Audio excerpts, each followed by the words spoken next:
Hi, everyone. I'm Dr. Elliott. We do not have Dr. Yana with us this evening, but that's all right. We have a very special guest tonight. We have Dr. Bethany Butzer. I will properly introduce her here in 1 second. But right now, you are listening to Science and the Paranormal. We are broadcasting on the United Public Radio Network, the UFO Paranormal Radio Network, 105.3 and 107.7 FM out of New Orleans, and also on Roku TV. Dr. Bethany Butzer is a Canadian that works abroad, and I had come across her work online somehow. Maybe it was synchronicity, maybe it was coincidence, but I had seen something she'd written about synchronicity and really caught my attention.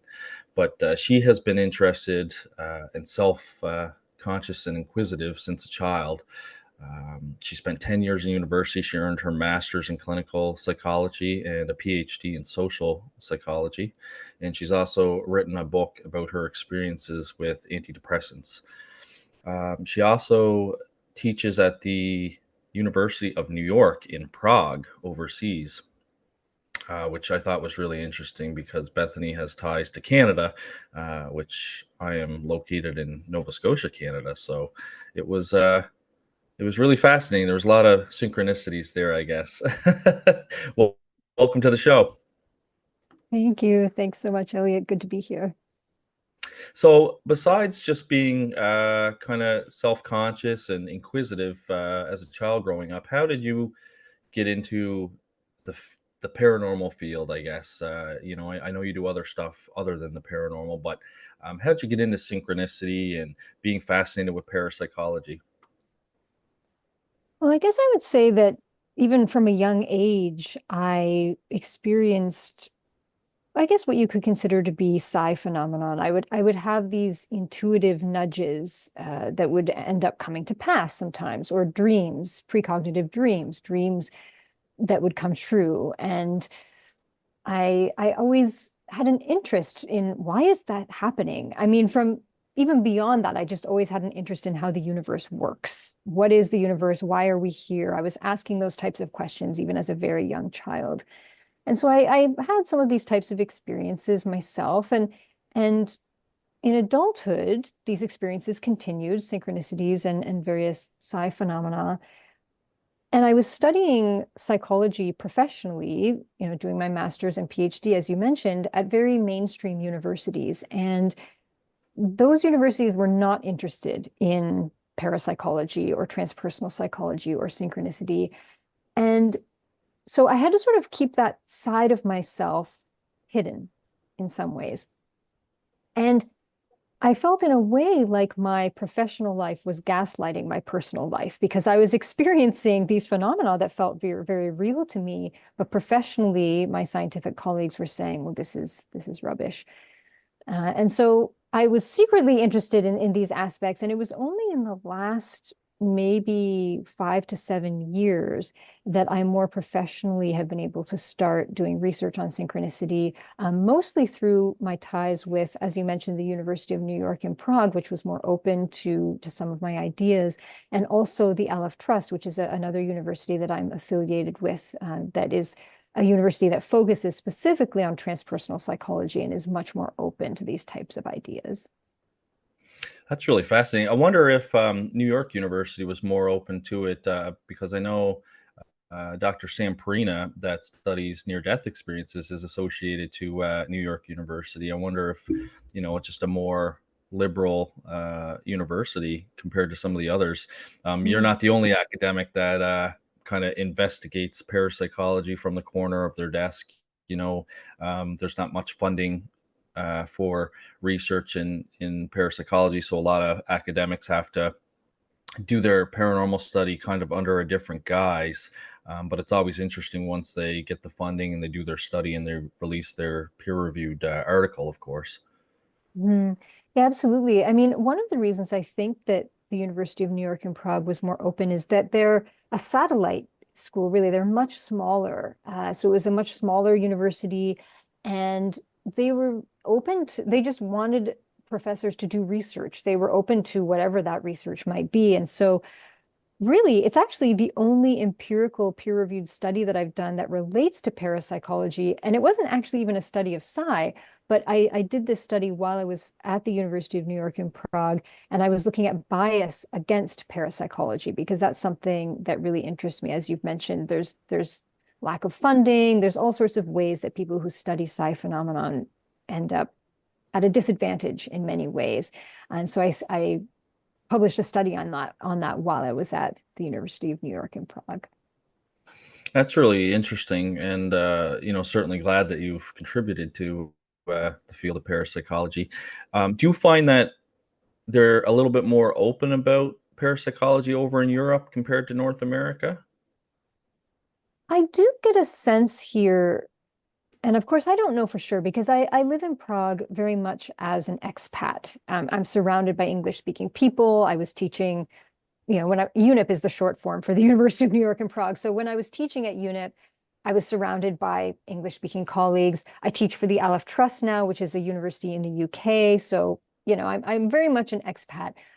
But I just get this sense through some of my affiliations with, for example, Charles University in Prague and other European colleagues that there is a little more openness. Psychedelic research, for example, in many ways originated in Prague, in Czechoslovakia at the time, in the 1960s with a transpersonal psychology professor, Stanislav Graf. And there's always been this underground here that has continued to be interested in psychedelics, in alchemy, for example.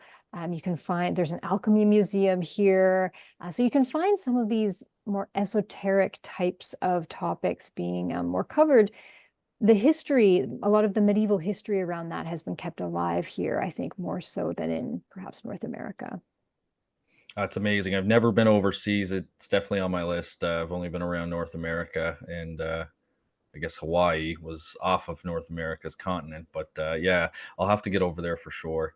Um, I know it's rich with history. That's why it's great. Nova Scotia is a great place to be a paranormal investigator because we're so rich with folklore because of our Scottish and our English, ties and settlements. So yeah, it's a great spot to investigate the paranormal here for sure. Now, synchronicity. I've I'm not certainly not an expert in it at all. It does come up in the paranormal quite a bit.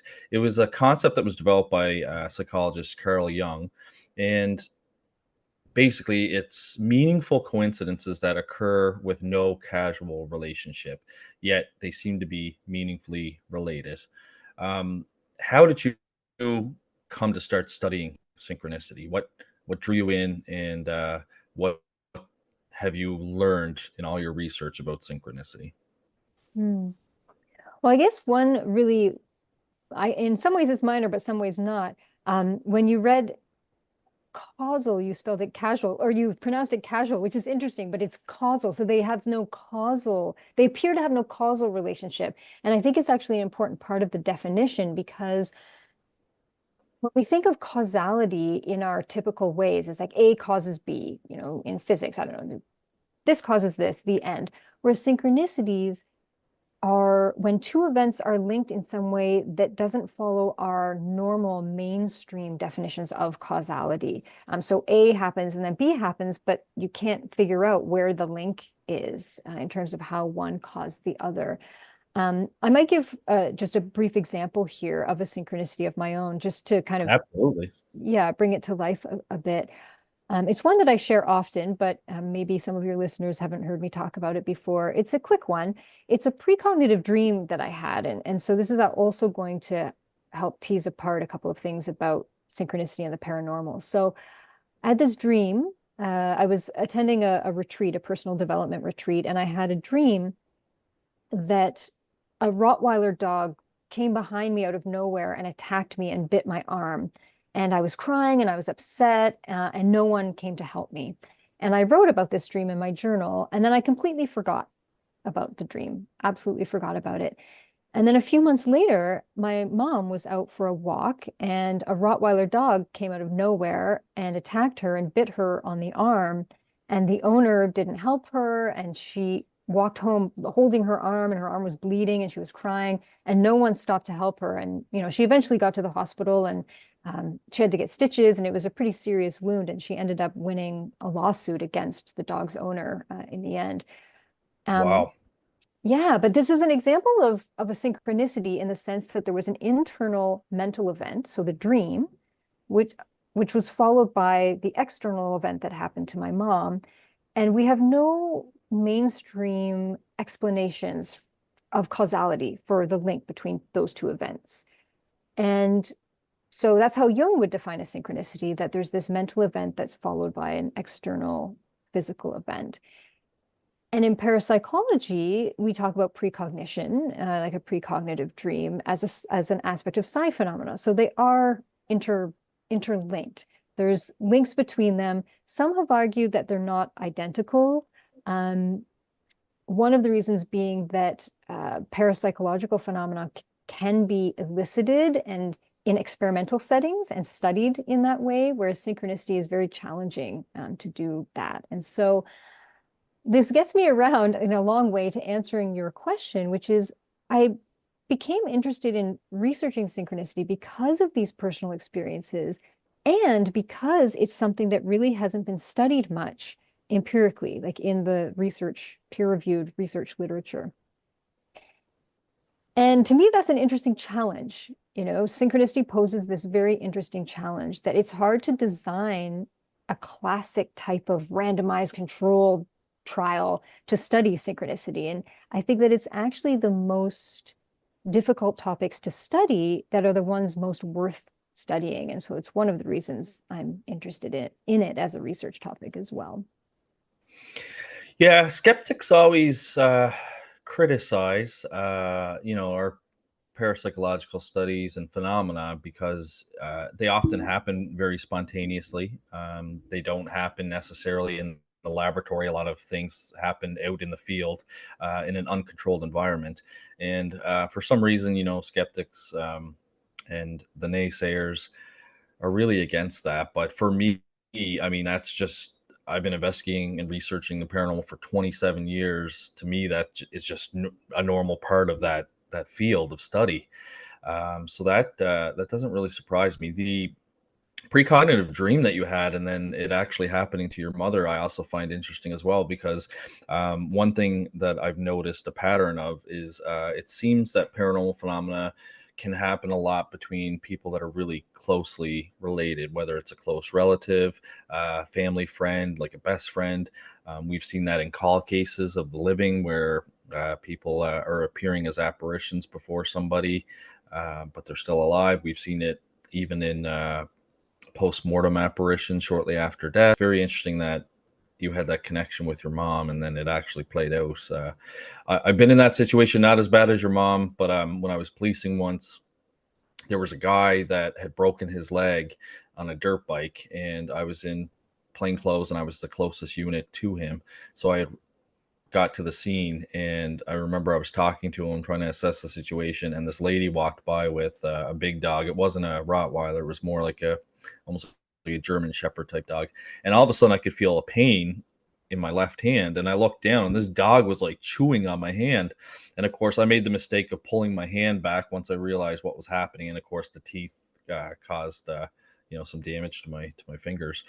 And I remember I could hear the sirens coming in the background, and the lady again wasn't stopping, just kind of kept walking. And I yelled at her like to get her name and all that stuff to check with Bylaw about her dog later. And eventually, I had to leave the guy and go to the hospital myself to get shots and get checked out. They always taught us officer safety first, because if something happens to us, we can't help anybody else, kind of thing. And I remember the guy yelling, he's like, "You're not gonna leave me here, are you?" And I said, "The guys they're coming, they're right here." I said, "I'm gonna have to go to the hospital though." So I think he was just happy to see somebody come and help him. But yeah, it's I can relate to your mom's incident there. It wasn't fun, and Mm. especially like if somebody, my dog bit somebody, I think I'd be quite upset about it and do everything you can to help them, not pretend that it didn't happen. Yeah, Um, yeah. Do you find with your precognitive experiences, have you had them while you've been awake, or have they mostly come to you in the forms of dreams? I would say that most of mine have been in the form of dreams, although sometimes I've had strong, I guess you could say, yeah, intuitive nudges or body-based feelings, sensations that happen. And as you were saying a moment ago, I agree with you that these often happen in relation to people that we're close to, whether close friends or family members. And and that happens with synchronicity as well. At least some the research that's been done on it seems to suggest something similar, that synchronicities often happen in relation to people we're close to or during emotionally charged events like births and deaths and weddings and etc. Um, yeah, I've sometimes joked that I think that I'm some sort of birth and death antenna because I've predicted just through dreams some of my friends' pregnancies, like very unexpected pregnancies. They all have a dream that a friend is pregnant, and then she'll say like, "Oh, I wasn't expecting to have a baby, but I am." Or when it comes to deaths, I'll often get it's either deaths or when someone I love or I'm close to becomes seriously ill or something really bad happens to them. I will have a really bad, like I'll wake up that morning and just be so nauseated for absolutely no reason, and I can't figure it out. And then a few hours later, I find out that something bad has happened to someone that I care about. And so I guess I'd say I've had them both while awake and asleep, but the dreams I think are usually more common for me. Well, that's fascinating. Yeah. Another phenomena that I just thought about too that happens with people that are close by is they've done a lot of telepathy telephone studies where they'll even have a computer just randomly have somebody that's close to you phone you, and people have shown above chance that they're able to predict who's actually phoning them, which is really interesting. It's certainly there's some sort of connection there, obviously, with the closeness in the relationship. And you certainly, I would say, have that intuitive ability with the precognition. I had an experience once. I've shared it before on the other podcasts that I've done. It happened while I was awake. So I had woken up that morning, and I had dated this crazy girl that actually worked for the police force too at the time, and she was a civilian member. And I woke up that morning and I had this like really negative feeling that something bad was going to happen. I had the feeling that it was work related. And I actually saw like a flash of her face, like in my mind's eye. And I had felt like she had made some sort of complaint against me at work. And about 20 minutes later, my cell phone rang, and it was the serious incident response team, which here in Nova Scotia is an external body that investigates police wrongdoing. And so I got a call from them, and they asked how am I doing, and I said, well, not very good. I said, because CERT doesn't call you to tell you you're doing a good job. And they kind of chuckled, and they said, listen, don't want you to panic, but there was a complaint made against you. We investigated it. We found out that there was no wrongdoing, and we just want to swing by your house, talk to you about who made the complaint against you. We feel you have a right to know, and I said, sure, come by the house. But I already knew. I was like, I know where this came from. And sure enough, they came by and they confirmed it. And this was like months after we had broken up. We hadn't spoken in months. Wasn't thinking about her. Had no idea that like she would, make a complaint that far in advance. I was seeing other people at the time, and it was really profound because when people talk about having their precognitive experiences, whether it's in a dream or like you said, in the morning, you just have that like sick feeling in your stomach. Unless you experience it, I don't think you really understand it, because it is like a very powerful feeling. And it was kind of the only time that I had like a really big, I think, precognitive incident. Now, with policing, I would listen to my intuition all the time, but when I would come home, I wouldn't listen to my intuition. And it could be stupid things like, you might not want to take this route because there's going to be a car accident and you're going to be late and things like that. And I would never listen to it off duty. And sure enough, bad things would always happen. So finally, a couple years ago, I said, I listen to it while I'm working. I need to listen to it in my personal life. So I started to actually follow that intuition, and things have gone a lot more smoother. Whether it's you take a different route, or if my daughter's playing around my desk and I see something moving towards the edge, I'll intervene rather than just let it play out, and things have gone a lot smoother. So I'm certainly a believer in your intuition. I do think it's important, and I often talk about, um, in today's society, we're so busy with our cell phones, and it's so noisy, and we're so busy focusing on our problems and working, that I think a lot of our abilities to receive our intuition are plagued in today's modern society. Oh yeah. No, I would absolutely agree with you. And I think that, you raise an interesting point about how our intuition is potentially linked to both psi and synchronicity and how we can use it, because so for example, one of my colleagues, Bernie Beitman, he's written a couple of books on synchronicity. He's a medical doctor, but who's studied synchronicity as well. And he's a big advocate for the idea of using synchronicity, including our intuition, psi, all of these factors, in practical ways in our lives in order to benefit our lives. Because the idea, if you choose to subscribe to it, is that when we have these nudges or when we experience a synchronicity, it's a way that the universe, for lack of a better word, is communicating with us. So there's information being communicated with us that if we pay attention to and we follow, then we can be guided towards things that might be beneficial. Now, and of course, this works all fine and good, and it works for me. Kind of like you, I've actually gotten better at paying attention to my intuition. So now when I wake up with one of those feelings, I'm like, oh no, I think something might be going on, and I get in touch with people and I see if everyone's okay, and sometimes everyone is okay. So it's not like 100% perfect antenna, as I said a moment ago.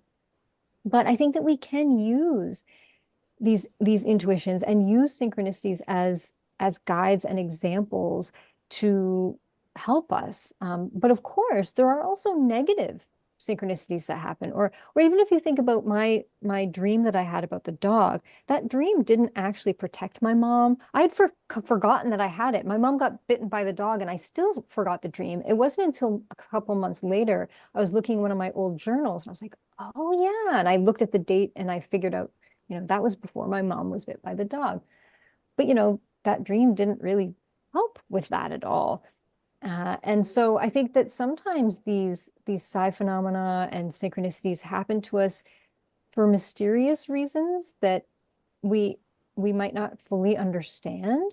And sometimes the meaning of a synchronicity might not even become apparent until months or years later. If nothing else, at the bare minimum, sometimes I think synchronicities happen, even what you might think of as a negative synchronicity, they happen just as little hints, as ways for this information layer that's underneath our reality to kind of poke through and let us know that it exists, so that we can just continue to hone and develop these intuitive skills and use them in practical ways. Yeah, I agree with that, and like you said, sometimes, whether or not that dream would have played out, or if you had warned your mom, it happened a couple months later. So, she may have forgotten about it as well. You could have said, hey, if you see a Rottweiler, like, be cautious around there. It's really hard to say what would happen, and if things would still play out the way that they have. My mom is very sensitive, and it freaks her out, so she tries to shut it down. It happens a lot to her in dreams as well, and I do remember a couple of incidents that happened. That proved to be true. So, one was when I was a kid. We used to live in these kind of row housings, and there was a parking lot in between the set of row houses. And so my brother and I were going to go outside to play. And my mom said to me as we were going out, she said, "Watch your brother. Don't let him play out in the parking lot." And And I said, yeah, okay. And I'm like running out the door, and she grabbed me by the back of my shirt and she pulled me back in. She said, no, I'm serious. She said, I had a dream last night that there was a car that came flying through the parking lot and hit your brother. And I said, okay. I said, I'll keep an eye on him. So we went outside and we were playing. And sure enough, I think it was like that classic thing you see on TV where the ball rolls into the middle of the parking lot kind of thing. And he went to run out and grab it. And sure enough, I had looked to my right and there was a car coming speeding in the parking lot. And I grabbed his back of his collar and pulled him back. And the car didn't slow down or stop. It went straight through the parking lot. So um, I remember I ran into the house and told mom what had happened. And another time, she talked about this with a friend of mine that had a television show called Shadow Hunter. When they talked about psychic experiences, she had a dream that my dad was at work and she was peeling potatoes, and a gentleman had come to the door. He was wearing a red coat, red ball cap, and he wanted to use the phone. And she let him in the house in the dream, and he had tried to murder her. So the next day, she actually was peeling potatoes, and there was a knock at the door. And when she looked out the door, she actually did see a man in a red coat and a red hat, and he asked to use the phone. So what she did is, instead of letting him into the house like she did in the dream, this is back in the day where you had those big clunky portable phones. He said that he needed to use the phone. His car broke down. So she had just opened the door just a little bit, passed him the portable phone. She heard him make a phone call, and then he gave the phone back and left. But just like strange, incidents like that happened, within 24-hour time period. Um, Wow. Absolutely Wow. fascinating. When you look at those experiences, how does one study synchronistic events? Is it a lot based on almost like me investigating apparitions? It's people's lived experiences. Is that Mm. the majority way, or is there a way that we can kind of look at synchronicity in a laboratory? Yes, well, yes and no. But first, I'll just very briefly mention, based on what you were saying a moment ago, it just made me think of some research done by the Institute of Noetic Sciences, IONS.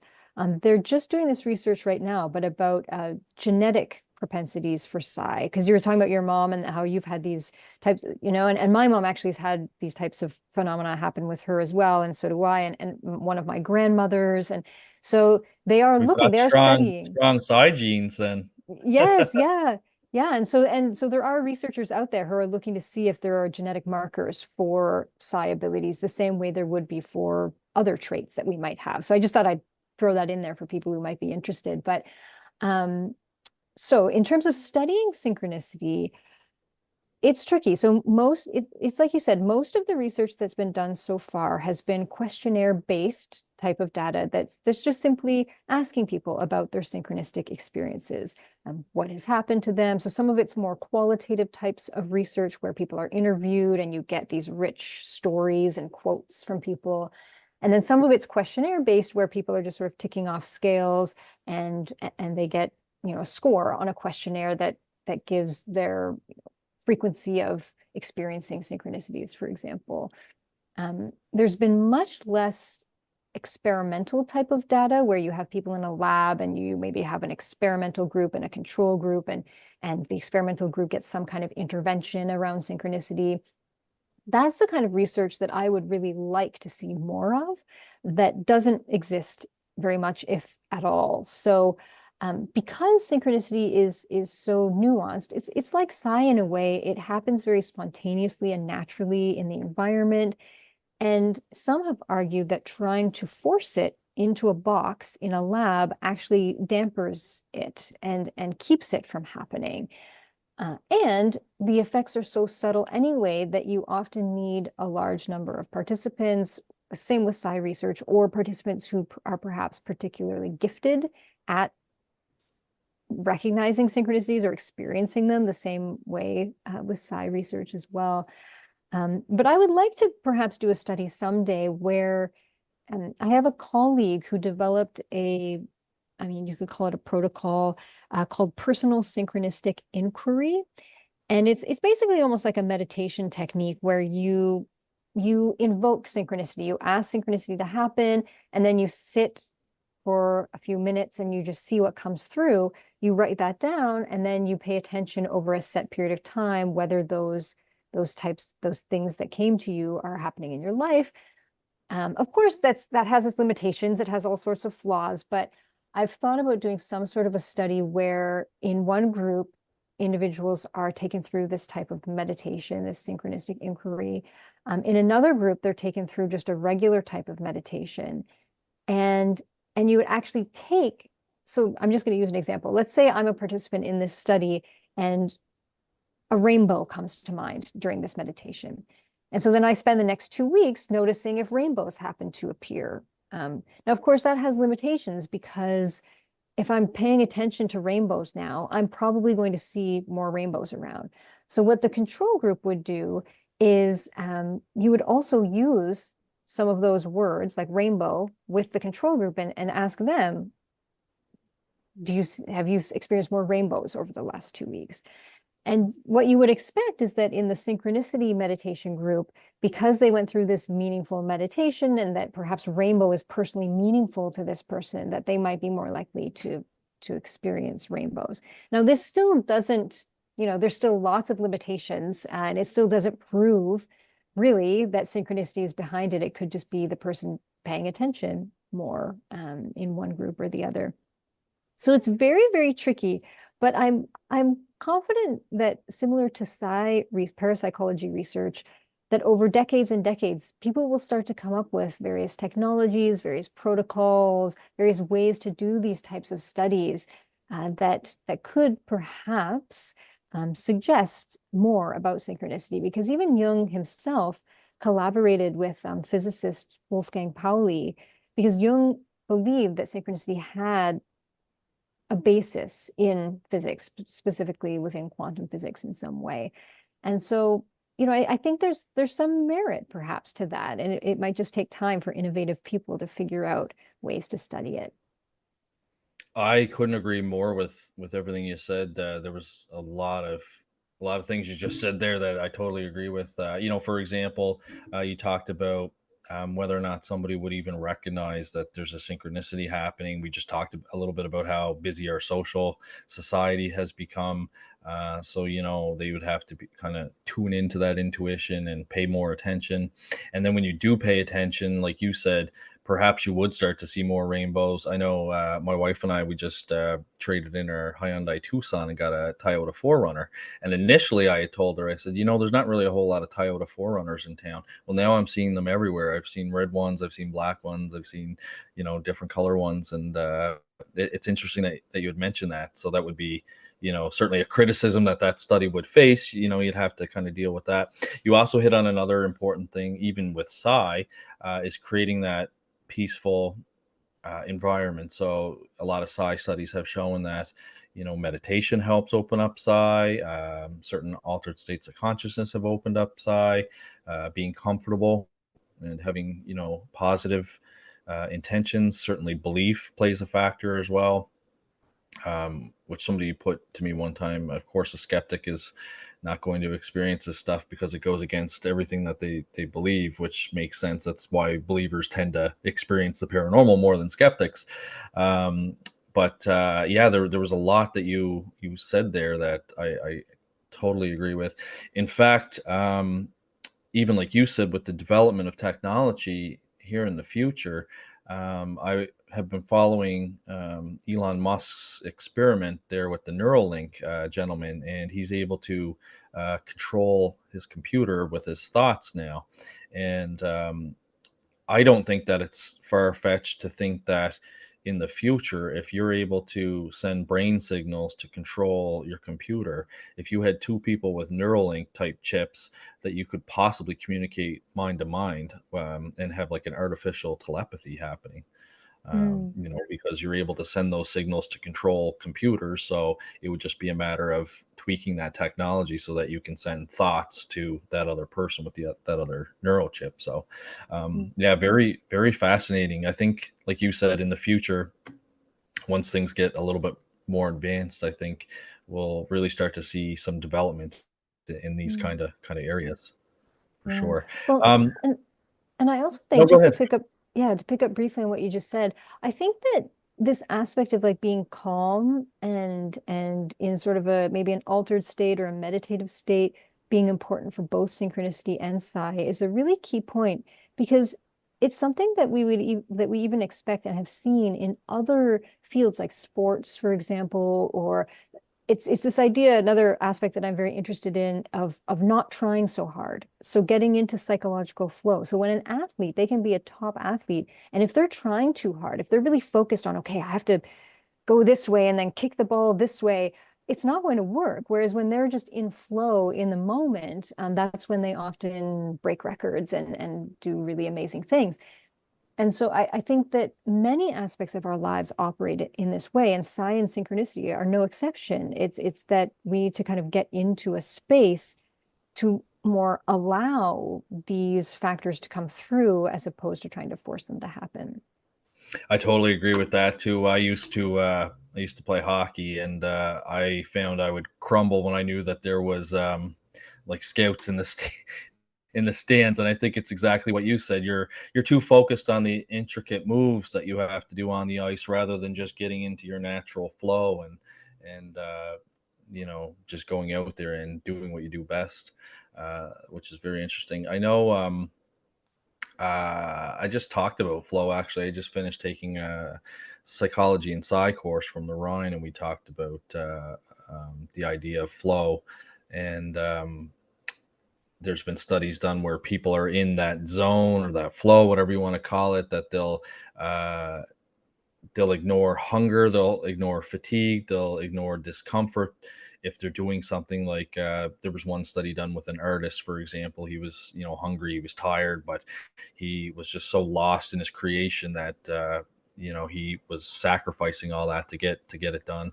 And when I started thinking about it, that's how I used to get when I would do homicide investigations. You know, I'd go extended periods without sleep. There was a couple times I think I worked be nothing for me to work 80 hours in one work week, but I think there was like 3 homicides. I ended up working close to 130 hours in a week. So I mean, you're absolutely exhausted. You know, you're not eating properly, but you've got that mindset that you're following leads and you're making progress, and you know, you want to get results for the victim. So it's, yeah, it's really interesting when you talk about entering that state of flow. Mm. With synchronicity, a lot of times symbols come up. What kind of symbols have you seen with some synchronistic events that people experience? Hmm. Yeah, symbolism is a yeah, like I brought up the rainbows earlier. Yeah, symbolism, of course, like Jung was really into symbolism as well, that anything, that basically this entire physical world is potentially symbolic of something deeper, something underneath. We always Um, hear, like, when people pass away, they're like, "Oh, my grandmother really liked cardinals," and all of a sudden cardinals are showing up and, you know, things like that. Would you consider those types of experiences to be possibly be synchronicity? I love that you mentioned this because it's a synchronicity happening in the moment. Because when my stepfather passed away, he passed away in 2007, very unexpectedly and very tragically. And when he passed away, cardinals started to appear for me. And of Oh, course, that's funny. I lived at the time in Canada, and so cardinals are fairly common, but they just really became present for me, and I really started to notice them. And even now, he passed away over a decade ago.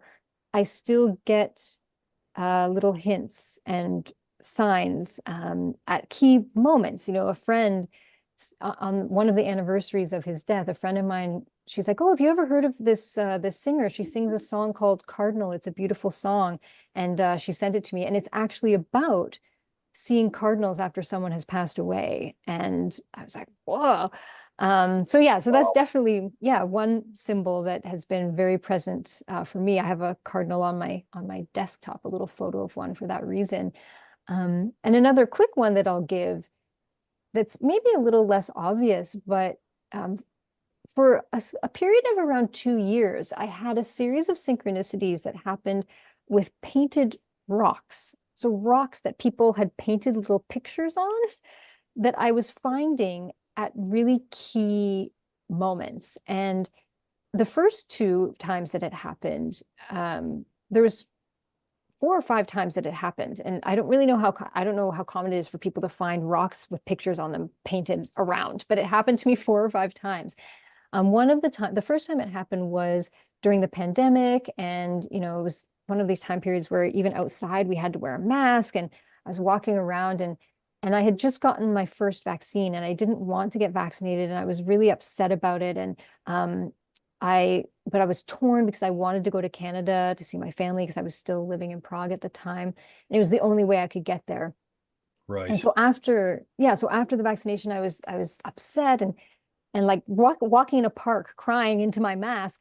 And then I looked over, and there was this beautiful like rock that someone had painted this beautiful picture on. And I'd never seen one before. And I was like, oh, that's so beautiful. And I took it as like a form of comfort, but didn't think much of it.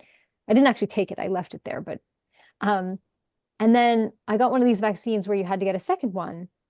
And so the second vaccine, I was again upset, not wanting to do it. I went to a mall afterwards to get lunch, and I went up to um, the little booth to pay for my lunch, and there was a little painted a rock there by the cash register with little sunshine, and it was like in Czech something like "Have a good day," or I'm like, oh, another painted rock on this exact moment. And then I found another one. That's wild, Yeah, especially yeah, inside this time. Yeah. inside a mall. Yeah. And then it happened again on my birthday on the top of a mountain in Austria on a bench. I went to sit on a bench to look out at this beautiful landscape, and there was this painted rock with a little beautiful picture on it. And then the last example I will give is that a few months later, my husband and I were really struggling over whether or not to buy this cabin in the woods we really wanted to buy. And we'd been declined a mortgage twice on it, and we were just like, oh, but we want it so badly. And we went for our final visit to this cabin. We're like, this is do or die. Like, we have to decide whether or not we're going to do this. And we were standing down at the water, and there's a little picnic table by the water.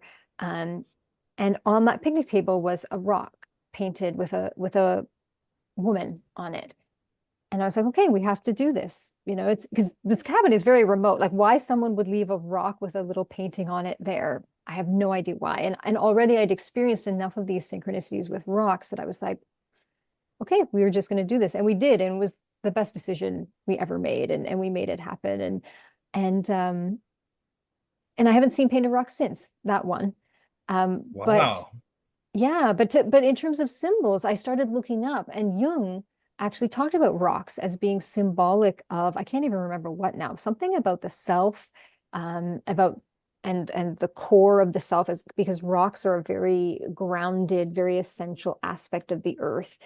And so anyone who experiences synchronicities with symbols, you can often Google, what Jung thought of a certain symbol, and often he's commented on it in some way. That's really interesting. When you talked about the rocks with the painted images on it, I remember during COVID one day, I think I went to go put the garbage out at the end of my driveway, and there was a painted rock with like some sort of like happy image there as well. And I didn't take it either. I left it. I figured it was probably one of the kids in the neighborhood that were just trying to cheer people up because everyone was in lockdown, like you said, and they were kind of like dark, dark times during the COVID era. But yeah, it was really interesting because it just came out of nowhere. Here it is sitting, on the end of my driveway, and like you said, it kind of did like make you stop and think, and kind of improve your mood, I guess, at the time. So that's I find that really really fascinating, especially the different spots you were finding them in, like up on top of the mountain, up at the remote cabin, inside the store where you wouldn't expect to see, a rock. Very interesting. Do you guys still own the cabin? Yes, yeah, yep. Oh, So we nice. and I've yeah, and I've never seen another. This is our third summer there. I've never seen another painted rock there since. I left it there. Someone eventually took it, but it's yeah, like I said, it's a very remote place, and I don't know why someone would leave a rock on our picnic table. Like it was our private little dock area that someone just happened to walk by and leave a rock there. So, and actually the picture of the woman on the rock, looked very similar to a woman who ended up helping us financially in terms of securing the mortgage for the cabin. So it's just very interesting There's symbolically. a lot of symbols in there, and yeah, very symbolic. That's really interesting. What's one way you think that if we were to pay more attention to synchronicity in our life, what are some advantages that synchronicity can bring to us in our day-to-day life? Hmm. I think that it's it's multifaceted in the sense that, at least for me personally, and I think this might be the case for some listeners as well, when a synchronicity happens to me, it gives me a sense of meaning, that there's something more going on. And I don't necessarily mean something spiritual or God or religious, but that there's a deeper facet of reality that we perhaps aren't aware of with our modern scientific methods, that is operating, and that is intelligent, and that is co-creative, and that enjoys co-creating with us because it's a creative aspect of the universe. I think that the universe is inherently creative. I mean, evolution currently is just framed as being a bunch of accidents that led to cool things. But I think that if you look at it just slightly differently, you can see it as, evolution or the universe being the most creative artist ever, that is just constantly creating and creating. And so I think that when we start paying attention to these synchronicities, it gives us a sense that there's more and that we're being guided in some way. And then we can start to take comfort in some of that guidance. Some synchronicities that I've experienced have led to profound personal growth and development because I've ended up attending certain retreats, for example, because there were synchronicities that led me in the direction of certain personal development retreats. So I think that we can actually grow as a person when we start to pay attention to these synchronicities, because the impetus behind them is creativity and growth, whether it's for humans or for evolution, for plants, for the solar system, for the cosmos, whatever you might want to call it. And and just to say that I know it, many people will interpret what I'm saying as being God. And if that's, if God is the person giving you your synchronicities, if that's what you want to feel and believe, then that's fine. If you want to take it slightly differently, I usually tend to take it slightly differently because I find it doesn't put people off as much. If I put it in more, even physics types of terms, that there's perhaps a layer of reality that we don't quite understand yet, but that is operating and functioning. So I think that it just gives us little hints of that, and it makes life more fun. Sometimes when people, like skeptics, will say to me like, well, this is just a bunch of garbage. Why are you believing in this? Like, you're just deluding yourself. And I think, well, why not? I'm not hurting anybody. And it actually makes my life much more interesting. And like the story I just told you about the rocks, I don't know, that's just fun. And I could choose to just be like, oh, these random rocks were showing up because it was, yeah, like a trend during the pandemic and a lot of people were painting them. Um, the end. And like, well, what fun is that? My life is way more interesting when I perceive it in these type of ways. And as long as I'm not hurting anybody or becoming so delusional that I'm like completely out of touch with reality and I don't leave my house because I'm, I don't know, afraid of things. As long as my day-to-day functioning isn't being impacted in a negative way, then, why not? Yeah, and you hit on a lot of like really practical implications there for synchronicity with the personal growth, providing insight, guidance, decision making. Yeah, I totally subscribe to that for sure. The other interesting thing as well, I find, like you said, instead of just like true skeptics. I like critical thinkers. Like I would say you and I are both critical thinkers, but the true skeptics, I don't like, because like you said, they just say, oh, that's all nonsense and it doesn't make, but I'm listening to what you're saying and I'm like, wow, like this is more than just a coincidence. Like this is, these are meaningful. They almost were meant to be discovered, by you at that time in your life, depending on what you're going through. And yeah, I find, I don't know, uh, I totally get it. and it's funny, we always like run into that resistance, but I'm glad that you're out there doing this type of work. What do you see for the future for you exploring synchronicity? Do you have any more papers that you want to work on? Is there any other research you're going to do? Is there anything else you're going to get into in parapsychology here in the future? Hmm. Yeah, interesting question. I mean, first I'll just mention in relation to what you were just saying about skepticism is that the way that I like to think of it is I enjoy people who are informed skeptics. So they've actually read a study and then they critique it as opposed to and they critique it based on the actual study itself, the methodology, et cetera, as opposed to just saying, this is impossible, so it didn't happen, the end. So I would say that about skepticism. I think it's great to be a critical thinker, but you need to be an informed critical thinker. And in terms of what's next, I'm actually part of a synchronicity working group with a group called the Scientific and Medical Network. And we meet every 6 weeks or so. And it's a group of professors, academics, non-academics. It's a small group. So people can't just join. It's by invitation only, but we we meet to talk about synchronicity and about the research, about what we might want to do next. And it's a great combination of there's people with backgrounds in psychology, there's physicists, there's neuroscientists, there's Jungian analysts. And we actually are putting out a book. It should be coming out later in the summer or perhaps in the fall on, I think it's called The Playful Universe. And then the subtitle has synchronicity in it somewhere, but it's a series of essays that many of us wrote on where we share a personal example of synchronicity, and then we answer the question, what kind of universe makes synchronicity possible? And we answer that from our various background, whether it's academic or spiritual background or physicist, whatever it might be. And so that's coming out. So that'll be, and then I think we're holding an online symposium sometime in the fall about that. Oh, So that's, interesting. yeah. So that's kind of the main thing that's on my radar, at least right now. And then I have a couple of master's students who just finished some research projects that are linked to one's based on work-related synchronicities, so synchronicities in your career. And the other is based on Rupert Sheldrake's theory of morphic resonance. And that student used Wordle to kind of test some ideas around Sheldrake's theory.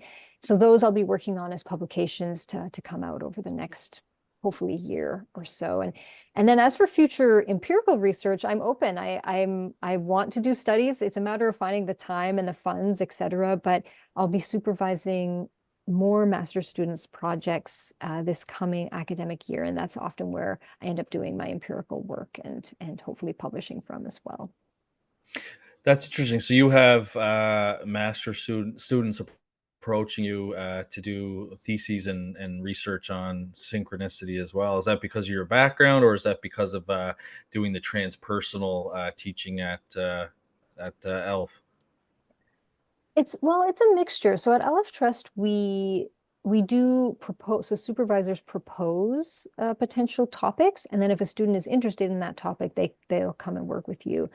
So it can go both ways. Either the student shows interest or they know I'm interested in it. In their third year of our master's program at Alef Trust, the student has to do a dissertation, a thesis. So if they're interested in it, then they can work with me, and then I'll often try to publish that research after they're finished. Well, that's really fascinating. Have you helped any other master students write anything else to do with parapsychology? Any psi papers or anything? No, none of them to do with psi or parapsychology, probably because the students themselves, they don't have the funding to do a proper experiment. Although actually, what came to me recently, and if you haven't heard of them, you might be interested in this. Uh, there's a group called Weird, like WYRD, Yeah. in in the UK, and they've inherited all of the equipment from the Princeton Oh, no pair. way. Yeah, they've Yeah, inherited all that Princeton equipment, anomalies, yeah, the research Princeton lab. Engineering Anomalies Research, yeah, Yes. laboratory. So Oh, they wow. inherited that equipment. It's in the UK now, at this retreat center in the UK. And WYRD is, I think they're called like Go Weird or something like that. And they have engineers working with them that have developed interesting random number generator equipment, but that you can use. Like it's small and you can bring it around with you and test it in various ways. So I'm hoping to get some students who will be interested in doing some projects with them and also with me, like we would collaborate together. And that would be more within the actual sort of psi aspect. But so far that hasn't come to fruition, but I'm hoping that it will at some point in the future. Wow, that's really cool. I hadn't heard a word. I'll have to check them out. It's really neat that they received the equipment from Pair. We often talk about here in Canada, there's really no like parapsychological laboratory up here in Canada. The late Dr. Michael Persinger, had developed the God helmet at Laurentian University. I guess that would have been like, kind of our closest Canadian parapsychological laboratory there until his passing. And then really it's the Rhine Research Center still has like the Gansfeld machine, and they do a lot of laboratory work there. But it's like you said, it's not readily available in academia, and I don't know if it's because, like we had talked about throughout the course of this episode, it just they don't fund it because it's so spontaneous. It's hard to replicate. Doesn't necessarily happen in a laboratory. It happens, in your own home or outside or just randomly. But I mean, that's the nature of this type of phenomena. If we totally understood it, it wouldn't really be considered the paranormal. It would just be considered the normal. Right. Yeah, exactly. I Exactly. know even for investigations, just last year, I was doing like a public ghost hunt for Esterfest up in Amherst, which is home to the poltergeist case there, Esther Cox, or the Great Amherst Mystery. And the night before at the museum, there was a paranormal team that was investigating just privately, just them. And the curator of the museum had said that this old rotary phone that was on the wall had rung by itself. And it's, of course, not operational, it's not plugged in. And so I said, "Oh my God," I said, "that's amazing. Did they, get any evidence of it?" And they said, "No, like they weren't in the room at the time. We just heard it and we went, and there was nobody near it. No one touched it." And I got the idea. I said, "Geez," I said, the paranormal is so spontaneous that things can happen at any time." So what I did for my nonprofit organization, Paranormal Phenomena Research Investigations, I bought 4 or 5 police body worn cameras that we now wear during our investigations in case something like that happens. So, in that particular instance, nobody was in the room, but at least you would have heard the ringing come up on the audio and at least had some sort of, evidence like that. But that's how tricky the paranormal can be. You almost have to outsmart it or think outside the box. The Yeah. camera actually, so far, they've come in handy once. I was just at the Fortress of Lewisburg a couple of weekends ago filming with a TV series, Maritime Haunting. And we were in the jail and there was no activity happening at all. There was no electricity in there, so of course you weren't getting any EMF readings. It was completely quiet, very calm feeling. So we decided to kind of energize the environment a little bit. I started playing some French military marching music, and the weird thing that happened is it was supposed to be a 3 minute and 50-second clip from YouTube, and about 30 seconds in, it just stopped. And myself and the other investigator looked at each other and said, "Oh, that's weird." I went over and I picked my phone up, and the screen hadn't locked. I didn't touch any buttons. I literally just picked it up, and all of a sudden the music started playing again. And for whatever reason, like it had stopped for that entire time. And of course, it got caught on the body camera, which I was happy that we had it. So just kind of very strange things like that. So you always got to think outside the box when you're investigating this type of phenomena. So I'll be interested to see, yeah, see your future work. And obviously, I follow you on social media. How can people get in touch with you or follow your work? I know you're on LinkedIn, and I know you have a website. It's bethanybutzer.com. Yes. Yep. Yeah. So the website is one way. I'm on Facebook. My Facebook is just my name with the PhD after it. I'm on LinkedIn. I'm on Instagram. My name is fairly unique. So if people look me up, they can find me on those social channels fairly easily. So yeah, and I post about my research and a variety of other things on social media as well. Well, that's phenomenal. Well, I appreciate you taking the time to speak to us today about synchronicity. It was very interesting. I certainly enjoyed listening to some of your experiences, and um yeah, it was yeah, very fascinating topic. Like I said, it comes up in the paranormal, especially related to psi. Quite a bit. So yeah, I'm glad that there's people such as yourself that are willing to take that academic risk and look into it further. Oh yeah, thanks for having me. I always appreciate an opportunity to chat about these topics, and I love it when synchronicities happen live on the show too. So it's always a nice example of how these types of phenomena can work in real life. So yeah, thanks for having me. No problem. Yeah, it was really cool with the cardinal thing and just yeah, a few different like very similar incidences. Yeah, it's absolutely fascinating. I totally believe that there's something out there kind of giving us that information. Like you said, whether it's a spiritual being, whether it's the universe, energy itself. There's I think there's more than meets the eye when it comes to synchronicity and coincidences. Yeah, for sure. Absolutely. Awesome. Well, thanks very much. Yeah, thanks again. No problem. Take care. Yeah, you as well. Bye-bye.